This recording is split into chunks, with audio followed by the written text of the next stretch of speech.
Hey everybody and welcome to the Voice Pollution Podcast. Hello and welcome. It's your boy, Sick Boy O'Banion. And Don Obaz. This time we got our names right. That's right, yeah. It's a good sign because the last time we fucked that up completely. Yeah. So, how's your week been so far? It's been a disaster, obviously. Yeah. Based on your reaction. No, it's been quite okay. Okay, so how's work? As long as they pay me, it's okay. Fine. Yeah. So, have you ever thought about going into the business of a car mechanic or something? That would be an option if I understood something about cars, but yeah, but if I got this right, you also have like a degree in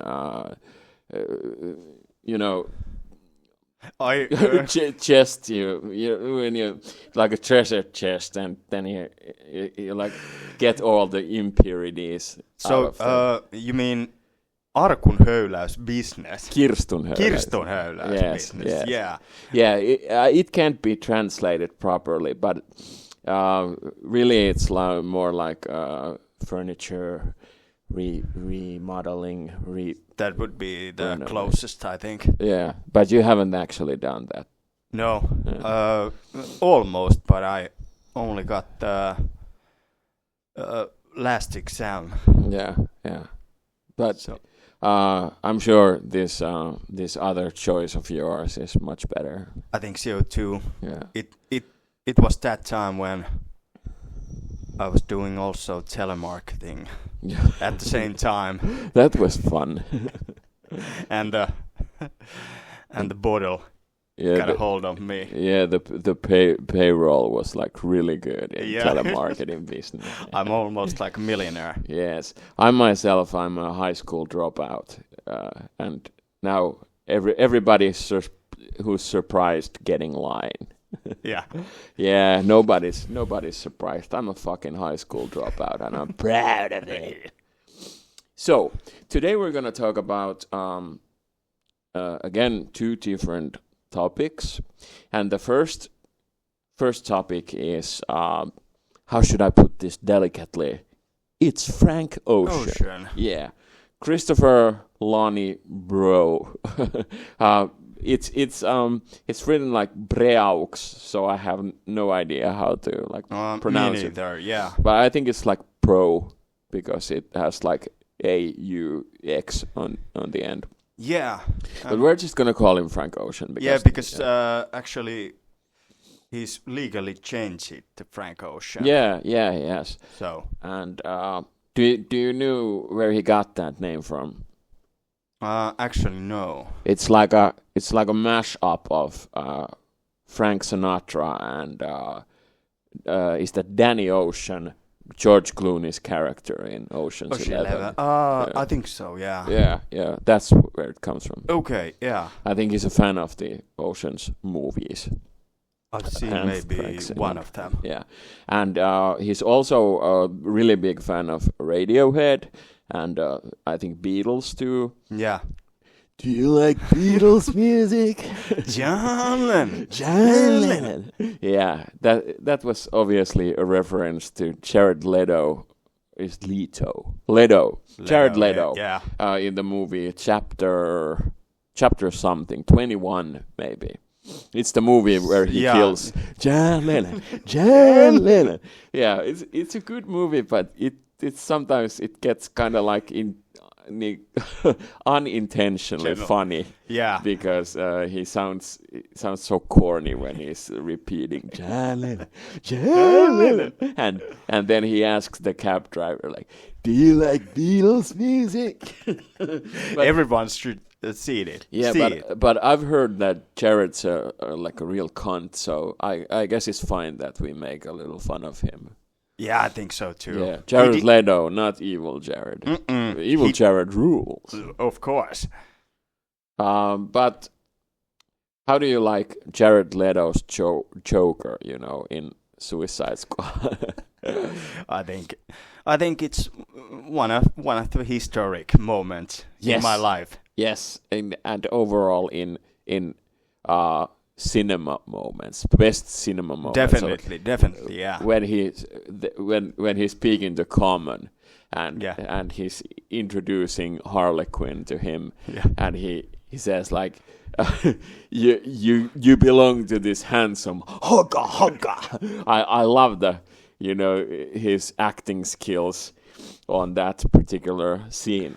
Yeah, you get a lot of out of Jared. Yeah, and the honka pronunciation is just like off the charts. But back to Frank Ocean. Yeah. There's really not much to talk about Frank Ocean's in terms of the last like 2 or 3 years. Because the dude's been AWOL for a while. Yeah, he's been. The latest music-related thing was he repressed some. Well, not repressed. The first time pressed on Channel Orange album on vinyl. What year was that? It was this year. Oh, it was just a few months ago. Yeah, but they sold out in like in hours. Yeah. And I couldn't get myself one because ordering from the US to Finland is a real bitch. Yeah, nowadays. Yeah, it's insanely expensive. Yeah, and that's why I didn't bother. And of course, I have a Yes Sir version of Channel Orange, and I have the CD too. So they'll do for now, unless he presses the album again, and I could get it from Europe. Yeah, then it's other thing. But his last musical performance live was Coachella in 2023, I think. Yeah, maybe it was that year, yeah. And we saw that show.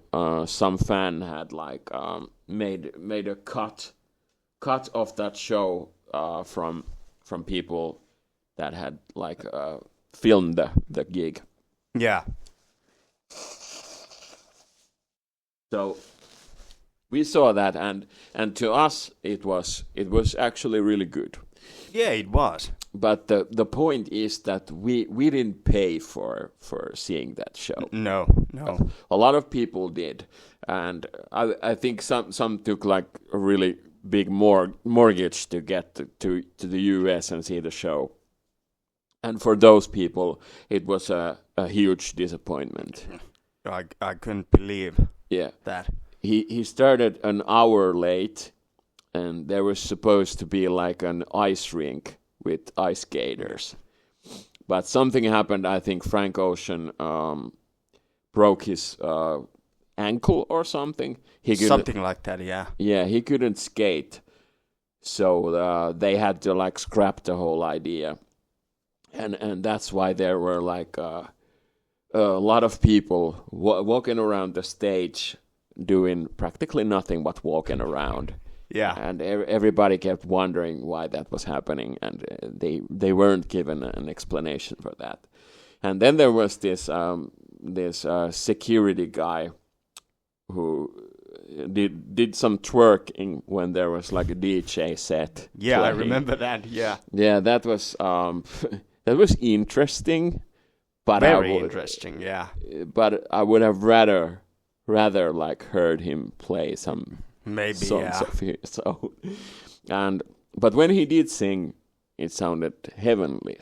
It was beautiful, yeah. Yes, it was very beautiful, and he had some arrangements that were different from the recorded versions. For example, Novocaine had this live drums, and Self Control was acoustic, and so was Pink and White. And he even had a punk rock version of the song Wise Man. So it wasn't all bad. No, in some sense you can say it was worth it. Yeah, and since we got to see it for free, And the guy who had like edited the whole thing, he was a real pro because it looks very good. It looks, yeah. But you can see from Frank that he doesn't want to be there. Yeah, you can see that. Yeah, he was wearing a do-rag on his head, and I think his attire on stage wasn't. It just seemed like he wanted to get away from there as soon as possible. Possibly, yeah. But he had some obligations to perform because he had made some kind of a deal with Coachella. Yeah. And it was also in memory and tribute for his late brother who died in a car crash, I think.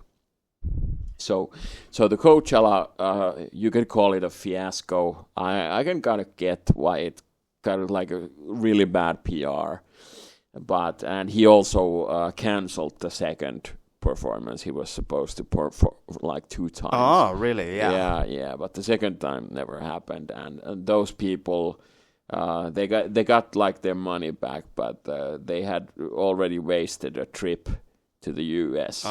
And I can see why it could be like infuriating. And some of them, I think, they ceased to being Frank Ocean fans after that whole shebang. Yeah. Yeah, I could believe that. Yeah, but for us casual fans, the show was just so tingling to hear and see Frank live after like 2007. He performed at the FYF Fest, and there was Brad Pitt on stage and everything. But he sounded so much better, and he didn't do any lip syncing at that gig, I think.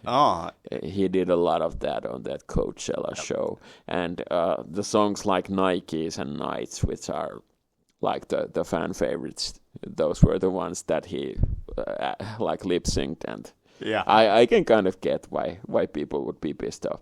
Frank isn't exactly known for being kind to his fans. It would be an interesting risk to take and travel. Yeah, to the U.S. Yeah, here from Finland. And oh, you mean like he announces a gig and we would go to see it, and then we get bought there. Flights and everything, and hotels and everything around it. And we would need some cab money too. Yeah, and then we get like a text message like 15 minutes before the gig that the show is cancelled. Yeah, Frank cancelled. Yeah, yeah. Are you surprised? I'm not. Me neither. But it was nice of him to release the Channel Orange record, because fans have been demanding a vinyl release for some time. But if he was an even better person, he would have made enough of those. Mm-hmm. Like the overall quantity would be like big enough so that everyone can get their record. Yeah. Yeah, and that's what's been happening like with Blonde, because he restocked Blonde so you could get yours, and it's been readily available for some years now. Okay. You could like order yourself a copy of Blonde. You can't do it right now because it says back in stock soon. But it's the only product that is like sold on his website, blonded.co. That is still available. Yeah, it should be available soon, but now it says back in stock. Okay, yeah. Yeah, and there's the last time he made a like merch drop, there was I think he sold like football shorts or something. Something like that it was, yeah. And of course he has his own jewelry brand. Homer. That's true, by the way. Yeah, the cock rings. Yeah. Yeah. He's known for his cock rings too. Yeah. Maybe we should get one. So, would you buy that deluxe cock ring with diamonds and pearls and white gold and? Yeah, I might buy it, but never use it. Never use it. Yeah. Yeah. How do you use a cock ring like that? Because you'll get cum all over it, and then it's like ruined. And how you can wash it. Yeah, And, you can't. Yeah, you can't. and you're gonna use it again. Yeah, and it costs like 50K Yeah. for So a goddamn cock ring, but yeah, I could buy one and then maybe later sell it. yeah, for much bigger profit. Yeah. Yeah. Have you seen those Homer jewels, like his jewelry brand? Any pictures of those? Maybe you have shown me something. I think so too. Yeah. Actor Jeremy Strong from Succession fame, he has worn Homer on Yeah. and galas but they don't look like they cost much. The materials are not probably worth what the prices are. Yeah. But some of them look good to me. I don't know much about jewelry because I don't wear any. No, me neither. But there's some that look good, like necklaces. Those are fine. And he uses a lot of green, like light green on them. And then there's like different patterns. But overall, I don't think they're just for like people that are like loaded. Yeah, I think so too. Yeah. And are how say used to wear jewelry. Yeah, that's right. Even though they're like really unconventional, I think they have like if you've seen Frank with that green baby of his, he used to carry like a green baby around, a doll. I mean. Yeah. Maybe I've seen it. Yeah. The baby's face is green, and so are a lot of the Homer jewels. I think it just likes the color. Okay. Yeah. Well, I actually like the color, but yeah, I like the color too. Yeah. Light green especially. Yeah. Especially if you have like a light green color vinyl that looks looks good. It looks better true, than yeah. But about Frank's music, you've heard both of the both. I mean, he has one mixtape which is called Nostalgia Ultra. The game in 2011. Yeah. I think it was self-released. And it wasn't like on a label. No, the later ones. Yes, the later ones are. Yeah. Channel Orange is from Def Jam. Yeah, that's true. And he has a visual album called Endless. He made a deal with Apple Music that Apple Music gets this like exclusive black and white film where Frank builds a staircase. I've seen it. Yeah, we watched it together. Yeah, a couple of times. It's fine with the music, but otherwise it doesn't give much to the viewer because nothing else happens. That Frank just builds a staircase and roll credits. That's true. Yeah. Yeah, but Endless is. I gotta give it to him. I actually like Endless the most of his albums, and that's why I usually don't like when someone says that Endless is not a proper album. Okay. It is a proper album. It's just that the distribution of it was so different. He made it. He released it on DVD, VHS, and then vinyl and CD. And the vinyl is like, especially today, it's like insanely pricey. Yeah, I could imagine. Yeah. Yes, you could buy like one used, but you'll have to like cough up at least 300 to 500 euros. You need to be a millionaire to buy these records. Yes, and for me, it's like the holy grail of records that I often have like wet dreams about owning Endless on vinyl. But then I wake up and I'm depressed again. It was all a dream. Yeah, I used to read Word Up magazines. Yeah, but what do you think about? There was this one time that we got high with you. Yeah, and I remember that. Yeah, I remember that too. And we played Blonde on your stereo. Yeah, and the clock was almost 6 o'clock in a.m. Yeah, but still, it was like a fun memory for us both. Yeah. He was like lying on his own bed. I was lying here like how do you say when you're a guest in someone's house, there's the bed made for you. Yeah. I was lying on that, and Blonde was playing on the stereo, and none of us said a word. No. We gave Frank the stage, and he did the talking for us. Yeah, it was for me. It was harder to stay up than you. Yeah. Did you actually fall asleep during the record? A couple of times, I think.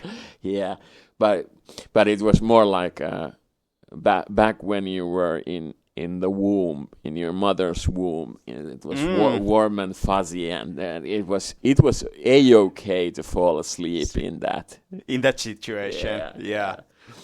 I think Frank Ocean is ideal music for getting high. Yeah, I think so too. Yeah. And I used to have this habit of like playing the Coachella gig on my MP3 player. That I would get high and just listen to it every time when I would like go and smoke one. I'd come back and play Endless or the Coachella gig. Yeah, and it was that time because we live in this story building. Yeah. So it would be so much cooler if you got your own house and you can, in any time of the day, you can. Yeah, I could do that. Yeah. I would go to the record on. Yeah, I would go to my balcony and just like relax and come back and put it on, and it would start with the Novocaine with the live drums and the whole gig, even the DJ set. I would listen to that too. Okay. When I was high, but if I would listen to the gig sober, I would kind of like skip it just. And the ones where he's lip syncing the songs, yeah, he was just jamming out to his own songs on stage, not really performing those. No. So you could see the frustration in people, but a few of those who were at the gig also like said that those parts when he actually performed, they felt it like some of them had done Molly, so they were like really? Yeah, they were literally ecstatic. Okay. And some had done acid too, and all of those drugs are perfect for listening to Frank Ocean. I have no experience, no empiric experience of those, but I would imagine it's true. Me neither, and I could also imagine that it would be kind of an experience. Yeah, but to be honest, I think the last time we heard a Frank song, like an official Frank song that he himself released, I think that was in 2020 or 2019. So it's been a while. Yeah, it's over 5 years actually. Yeah, and like a few months ago, they announced that he would be coming out with his first feature film. Okay. Would you be interested in seeing that film for yourself? Because I'm kind of on the fence. It's like 50-50 maybe. Yeah. It kind of depends on what it's about. If it's about building a staircase, I'm just gonna pass. Yeah. And it has no music from him. We might put it on. Yeah. And on the background. Yeah. And after 5 or 10 minutes, decide. Yeah, that's right. But I'm not sure if it comes to like theaters at all. I think it's an indie film. Yeah, I think so too, because it's nowadays it's maybe it's more how you say, these kind of films do it on indie. Yeah, they usually do, because that gives them like they can decide for themselves what kind of film they want to make, and nobody gets to like be in the background. And you got more artist freedom. Yeah, you got a lot of that. And I think Frank is definitely a kind of person who wants all the creative freedom to himself. But even on that, he's kind of a person who, if he makes a film, it's not a given that he's gonna release it even. Yeah, he might just do it. Yeah, but never put it out. There was like last year there were a lot of leaks. There's this term called group buy. That there's like a what group. That means? It means that there's like a group of fans that find out that there's a leak. Yeah. And then the guy who has the leaks, he can sell those songs for the group. And since they're a group, they can like gather their money together to buy those songs. And we got a lot of those songs in maybe a few months. We got like at least 4 or 5 songs. Okay. And they were all these that Frank had just scrapped because he had no intention of releasing them. Even one music video. Oh, really? Yeah, it's a song called, I think it's Changes or Choices. I think it's Choices. And it features this female singer called Rosalia. Okay, I don't know her. I don't know her either, but she appears on the video, and the song sounds great, and I would love to hear it on CD quality. Yeah, but it's like the sound sounds like it's coming from inside a barrel. Yeah. Okay. And it's really frustrating because you want to hear the song. I can imagine. Yeah, but that was one of those leaks. And then there was a song called Spaceman. There was even a song with Blood Orange called Love Some. We listened to it once here. Yeah. There's I think Blood Orange sings the majority of the song, and then Frank just like harmonies and stuff. Okay, yeah. But that's been we Frank fans been really hungry for like several years now. Yeah, I can imagine, because you've talked about this dude so long, and how important it is. But then again, he doesn't like owe anybody anything. He does if he wants to release music, if he wants to release a film, that's on him. But nobody can like demand anything from him. So it'll be just like a nice surprise when someday you wake up and he's dropped something, because he does what he wants to do. Yes, and I'd imagine he'd be the type of guy that he'd do like no promotion or no rollout of an album. He's just one day it's there and you can just listen. Just puts it out. Yeah, exactly. And I hope that happens one day, but at the moment, I'm not holding my breath. Not at all. I used to. But well, maybe nowadays you shouldn't. Yeah, I've become cynical about everything else, and this one too, yeah. This is one of them. Yeah, but let's hope for the best, and Frank truly is. I'm not really much of an R&B guy at all. No, me neither, yeah. Yeah, but he kind of like introduced me to other artists like Blood Orange and SZA, and how do you say SZA? SZA. If you say RZA like RZA, I think then you say SZA as SZA. Maybe that's the most. But the female R&B singer who's really a big Frank fan herself. Yeah. And I think she even hinted at some point that she'd make something like a collab with Frank, but nothing's come out so far. So there's been rumors and people are always talking, but nothing gets done. And there used to be like this meme on the Frank Ocean subreddit that there was a picture of a Gucci backpack with like a strap hanging loose, and it was supposed to like symbolize that you just gotta give up on Frank. He's retired and he's not coming back. So I think some media even referred to him as like a retired singer. Oh, really? I haven't seen that, but yeah, I'm not sure if it's true. Maybe some have made conclusions. Yeah, but the thing is that until he himself comes out and says that he announces his retirement, I don't think it's true, and I'm just delusional.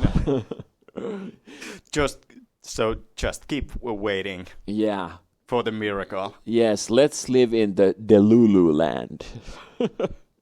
But yeah. I think we're gonna move on now, and we have this topic that we've been like discussing for a while now, and even teasing on Instagram. But now it's gonna happen actually. Actually, it's gonna So you gotta lead the way now. So it's my turn now to start, and of course we still keeping it in the tracks of rap. Yes, we're gonna talk about rap beefs, and we're gonna talk about Tupac too. But that also, that dude. Yes, because when we're talking about beefs, we gotta talk about Tupac. Yeah, you can't skip Tupac when it comes to beefs. Nah. So the most famous maybe is Tupac versus Biggie. Yeah, it's the one where like both of those parties got killed because of that beef. That's how like real it got. That's true. And there isn't actually. Is there any other beefs that have ended up like in deaths? Like music related beefs. Yeah. Because for me, nothing comes to mind. Well, I was thinking about King Von, but I think he got guilt like over turf wars. Maybe that's true. Yeah. Yeah, it had nothing to do with music, I think. Okay. Yeah. And none others too, as far as I can tell, unless there's some like underground dudes that. Well, maybe. There might be, but the most famous ones. Yeah. Then I thought about Proof and Bugs, but they were more like they had nothing to do with the music either. Yeah. Proof got killed in a bar fight, and Bugs got killed in a park over a water gun or something. Yeah, but the Proof's case had nothing to do with music. No, they probably weren't talking about music. No. It was over a pool game, I think. I think so too, because when I read it was something about that. But there has been some interesting beefs. Over the years, you may say. There's in the 90's there were actually quite a lot of them, and early 2000 also. There was a shitload of them. Yeah, that's true. But I think the most interesting ones are Tupac versus Biggie and Jay-Z versus Nas. Yeah. And of course there should be those ones like 50 Cent versus Ja Rule and Eminem versus Ja Rule, but they're not from the 90's. So I think we're gonna talk about the ones from the 90's first. Yeah, because actually when I read about this subject, there were quite a lot actually from 50 Cent, for example, but there were all around 2000 and 2005. Yeah, but Fit is like the grand poobah of beefing. Yeah, and now he's made up with every pun except Ja Rule. Ja Rule, yeah. He bought the seats for his gig, like the front seats. Was it like 2,000 seats? Yeah. The ones that were like in the front. Yeah. and those were away from his fans, and I love 50 can be like a enormous prick, but I love his trolling. You can imagine how bad the situation is when you come on stage and you see two front rows or the front rows empty. Yeah, that's gotta suck, but it doesn't matter anyway because Ja Rule is. That's a good. Yeah, that's a good conclusion from me. Yeah. So about Tupac. Tupac, yeah. So it was like East Coast versus West Coast. Yeah, Tupac represented the West Coast and Biggie was the East Coast, yeah. Yes, East Coast guy. And we're not gonna mention the one guy referring to Biggie. Oh, Diddy and Suge. So we gotta talk about him and Suge too because they were like involved. I think both of them. That's were true. Involved. There's even like real proof that Diddy actually like ordered the hit on Tupac. Yeah. It's not conclusive proof, but circumstantial evidence. Yeah, and if you think about Diddy's last years. Yeah, that guy's capable he's capable of anything. What can you say? Yeah, and like he had so much to gain, like profit from killing Pac and getting rid of the real competition. Yeah. And that's why he had like the proper motive for it. Yeah, and I think Diddy knows the truth, and he's scared the other people who knows about that. The motherfucker probably got like Biggie killed too. Yeah. It wouldn't be surprised. No, that kind of person isn't capable of loving anyone. No. He just wants to gain from like men and then wants to be even worse to the ladies. And that's exactly what that son of a cunt was. But it would be interesting to think about where these guys would have ended. Tupac and Biggie. Were they not killed? Yeah, because they were so young and you can say early in their careers. Yeah. Sometimes it's even kind of like mind-blowing to think that Tupac was only 25. He was already like so well-read and sophisticated that it's just that the thug lifestyle was eating him out. I remember the one story that Marlon Wayans told about when they were hanging out with Tupac and they were filming some movie. I think it was maybe Above the Rim. Yeah. And they were leaving and Pac was leaving to his own things. And I think he had a expression on his face, like a really sad expression, like he didn't want to get into the lifestyle.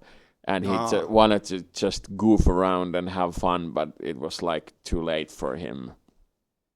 Yeah, well, maybe in Tupac's case, I think he would have done a couple of records and then moved to the movie business. Yeah. That's what was happening. Yeah. And he was in the middle of coming up with his own label, Machiavelli Records, and leaving Death Row, which is also why Suge is so suspect. That's true, by the way. Yeah, he had a reason to whack him too. Yeah. And he was also capable of doing some really nasty stuff. That's true, but overall, you can't deny that the Hit 'Em Up song is one of my favorite songs, and it's the most vicious diss track ever. It's so damn good. Yeah, and you could argue that "Who Shot You" is Biggie's response.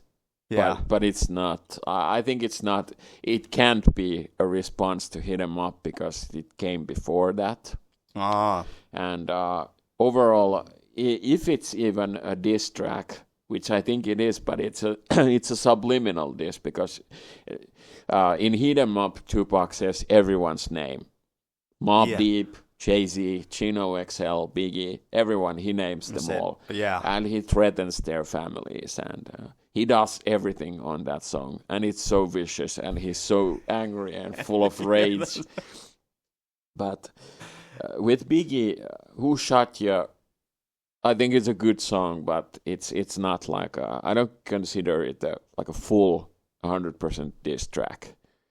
Yeah, me neither, But he did like diss Tupac on Jay-Z's album Reasonable Doubt. Really? Yeah. Yeah, and that was after his death. So yeah, which wasn't cool. It's not cool.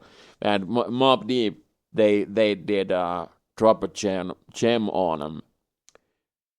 They released the song, and it's a Tupac diss track. Yeah. But I think they were thinking of releasing it as a single, but when Tupac was killed, they decided not to. Okay, well, out of respect. Yeah, that was a good decision. Yeah, but Biggie, I think he made at least one freestyle where he did this Tupac, and a couple of those tracks where he did like drop his name, and there's even one song on the album Life After Death, which was his posthumous second release. There's a song on the second disc. I think it's The Lone Kiss Goodnight. Yeah. Where he does it again. Okay, yeah. But none of those can really compare to Hit 'Em Up. No. I agree with you on that. Completely. Yeah. It's the most... Ice Cube can say anything, and No Vaseline, it's really good too. I love it. I love it.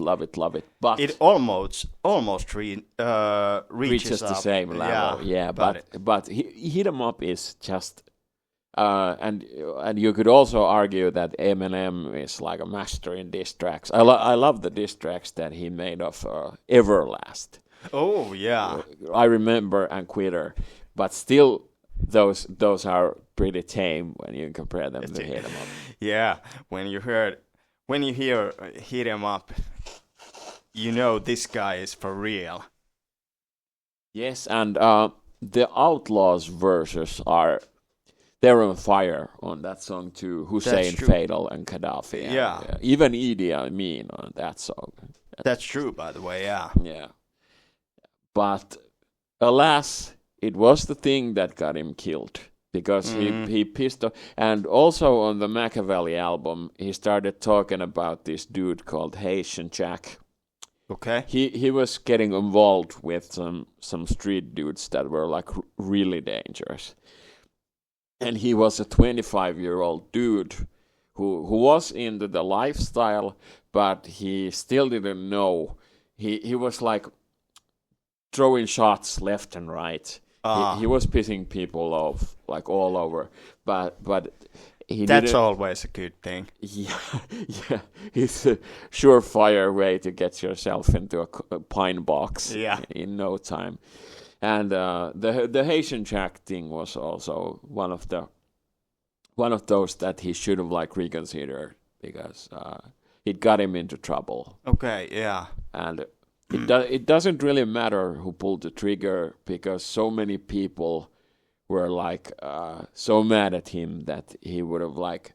There's always with the street dudes and thugs. There's always gonna be like someone who like outclasses you, outcrosses you, and make sure that the competition gets eliminated. And that's what happens. And it doesn't matter if it was Suge, if it was Diddy. He made a lot of like bad choices and mistakes. But and everyone makes mistakes, but yes, but that also kind of shows just how young he was. Yeah, it's really sad and how you can describe it, but when you think about yourself, yeah, in that age, yeah, and then you got killed. Yeah, I remember being like immature as fuck at 25. I'm still immature, but not as not nearly as much as back then. But I think if he was like 35 when those beefs were popping, I think he would have like at least some point like count to 100 and calm your nerves and don't say this and don't think say twice. That. Yeah, think twice over. Yeah. But that didn't happen. But I think we should talk about the other beef that wasn't as lethal, but the diss tracks were poisonous. So I think you mean Nas and his song Ether, or how you spell it? Yeah, Ether. Yeah, and Jay-Z's Takeover. Yeah. Which one you like better? Yeah, I was about to ask you the same thing. That's a tough question. Okay. I could answer either one, but when it comes to the lyrics and the disses overall, I think maybe the Takeover is a little better as a song. It has a Doors sample. Yeah, it's Kanye's beat. I needed to check because when I listened that song, I couldn't remember what's Doors song it was. Is it 5-1? Actually, it is. Yeah.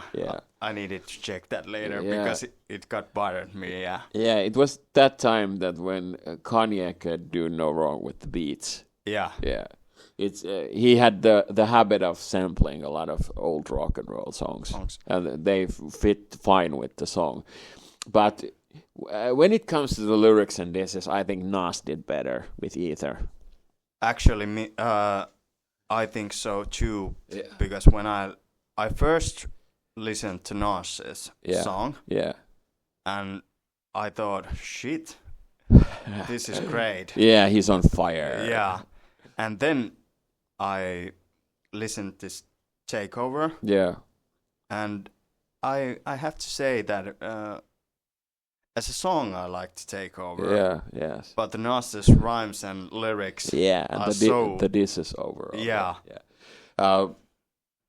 With Jay-Z, I think the disses are more like I'm richer than you, I have more game than you, I get more pussy.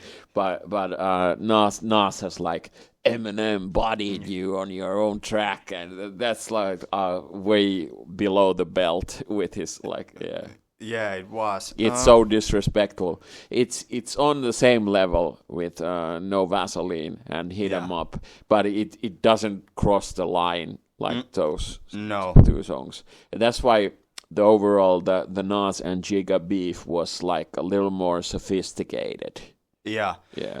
Actually, that was a good example because that came to my mind also, that when I heard this Jay-Z's. Yeah. So it came up to my mind also that he like wants to flex more with his wealth and and women, but that's just his thing. He always does that. He flexes.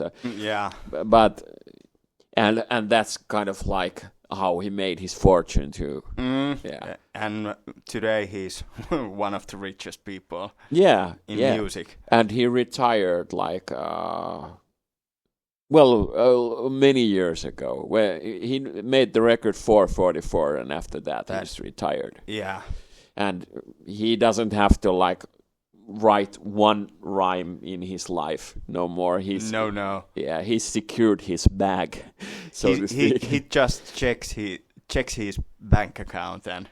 Yeah, and there's not much to say about the beef other than that. I think they're on good terms nowadays. I think so too, and then when I read about this beef, some say that this Ether song as like renewed his career. Yeah, it was kind of fizzing out. Revived. Yeah, it was kind of fizzing out back then because the album Stillmatic, which the song Ether is on. Yeah. Well, there was this whole the Illmatic got him like he made him like an overnight celebrity. Yeah. And there was I'm not sure, I'm not 100% right about this, but he did like have a little slump in his career back then, and after that, and the Stillmatic album and the song Ether and the Beef, it was great promotion to him. Yeah, was it actually the year 94 when Illmatic came out? Yes. Yeah. Yeah. And a few years after that, it was written. But then there was like a couple of years when I think nothing really happened. Yeah, there were like 4 or 5 years maybe. Yeah. And he was in the middle of some kind of a slump. So that beef, it was like it was positive to him. And his career. That's true. And Jay-Z.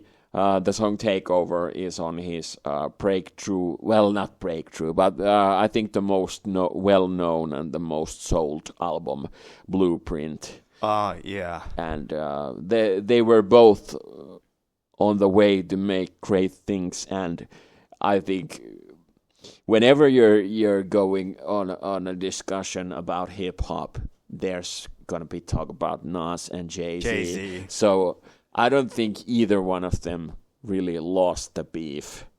No, I don't think so too. It was good for both of them maybe. Yes, but when you consider like Benzino or Ja Rule, that went against Eminem, he is like a career ender. That's true, yeah. Yeah, but I'm not so. I haven't read so much about the Benzino beef. I've heard the songs when they came out in I think early 2000, but it wasn't as interesting to me as Tupac versus Biggie or Nas versus Jay-Z.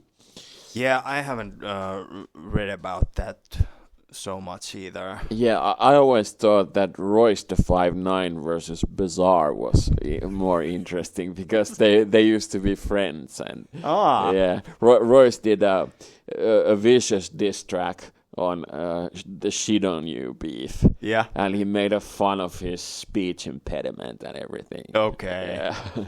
Yeah. He said that I couldn't understand what the fuck you were saying. And it was really funny. Royce can be a really funny guy, and he did a lot of D12 diss tracks.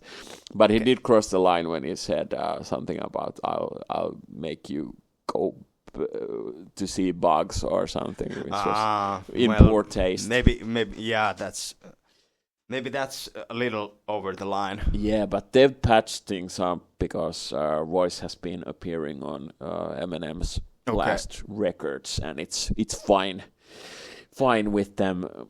But overall, the beefs can be like they can be destructive or they can be lucrative to your career. That's true. Yeah. Yeah. It depends on your opponent.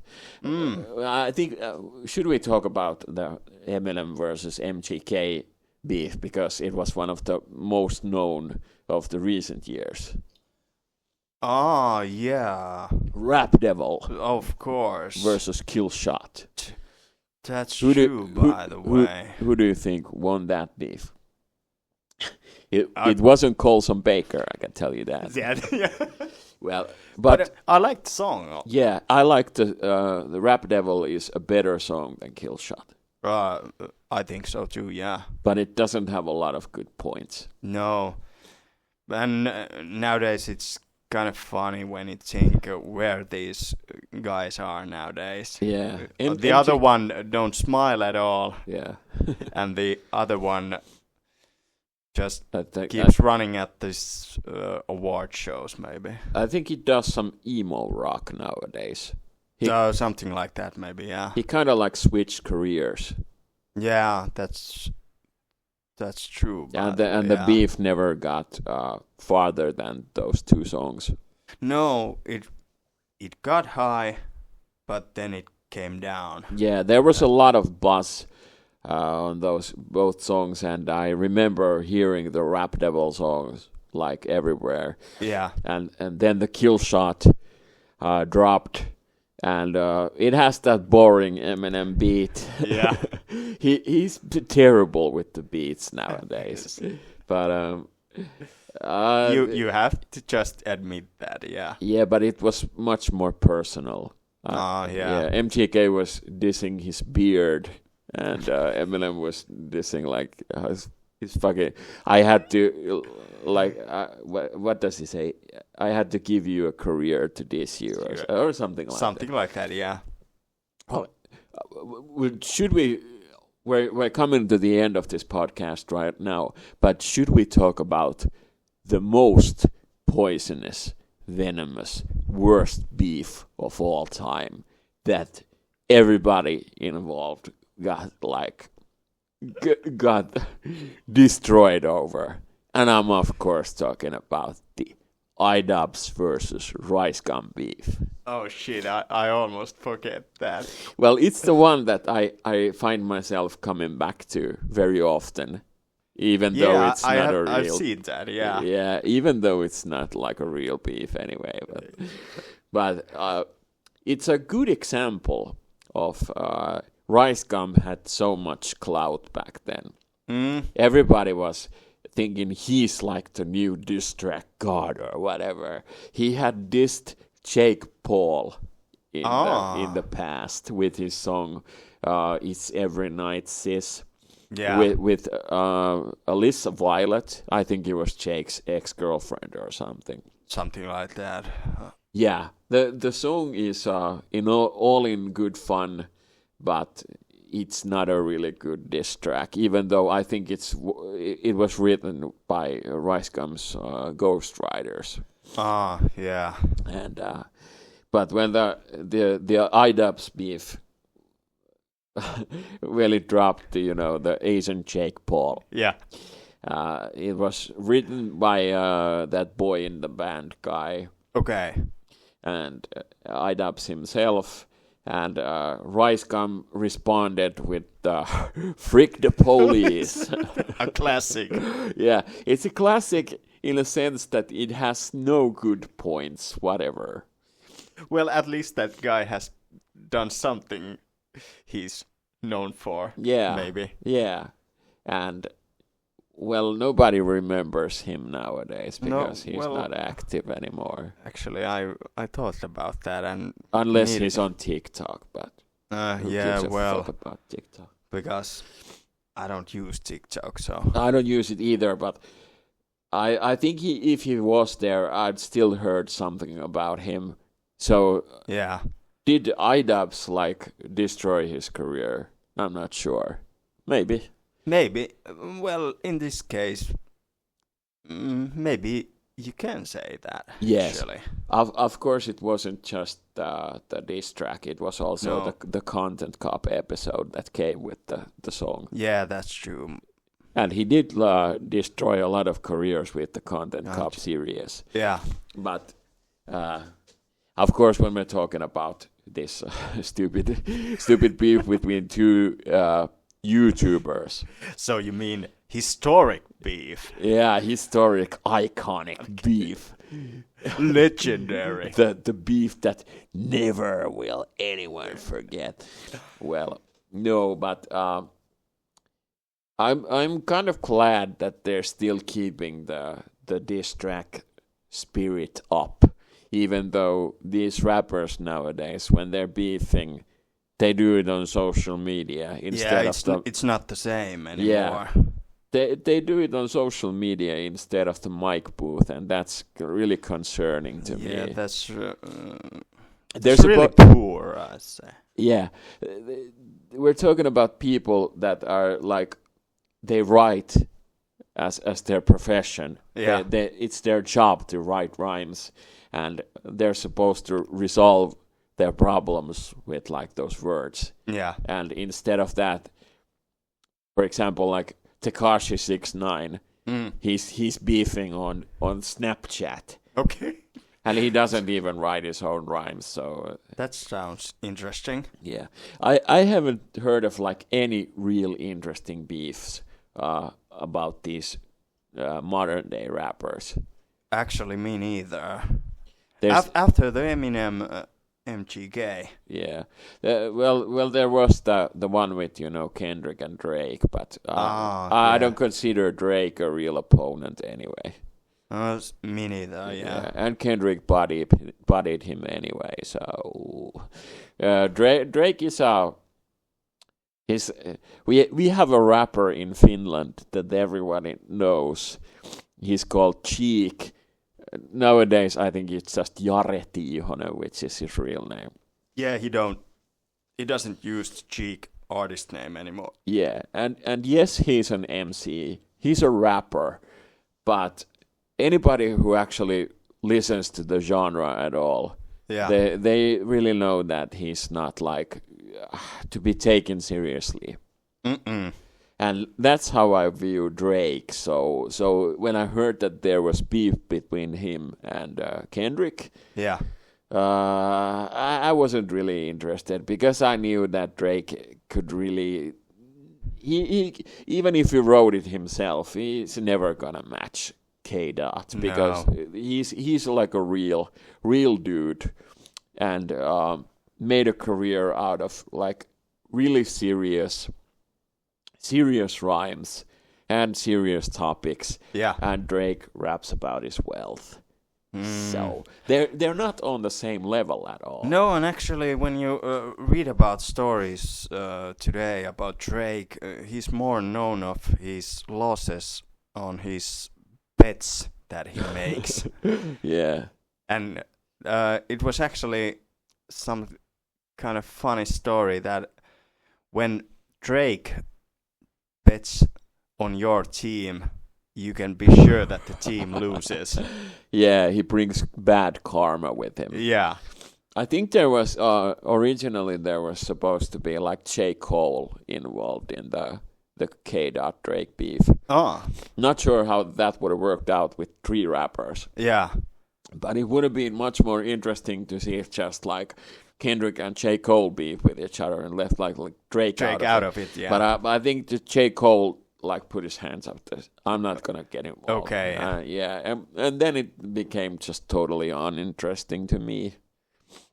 Yeah, for me Drake is not also very interesting at all. No, I think the whole beefing thing started with when the members of NWA kind of like went their separate ways. Yeah. And Easy made that whole EP where he was dissing Dre and Cube. And Cube made that No Vaseline song. We've come a long way from that, and the beefs are not like, they're not dangerous anymore. No, all the dangerous things and these kind of things have disappeared them. Yes, and I don't want anyone to get killed, or I don't want anyone to get hurt just because they're beefing, but they should like, I hope that someday we'll have more of those in vein of the original beefs, because they were interesting to like watch and hear. That's true, yeah. Yes. So we're just gonna hope for better and leave Drake out of all beefs and bets. Close the door for him. Yes, leave him out of beefs and bets. Yeah. He's not. Drake's not really interesting. No. He did fine in SNL though. I think the sketches with him were fine, but okay. Yeah.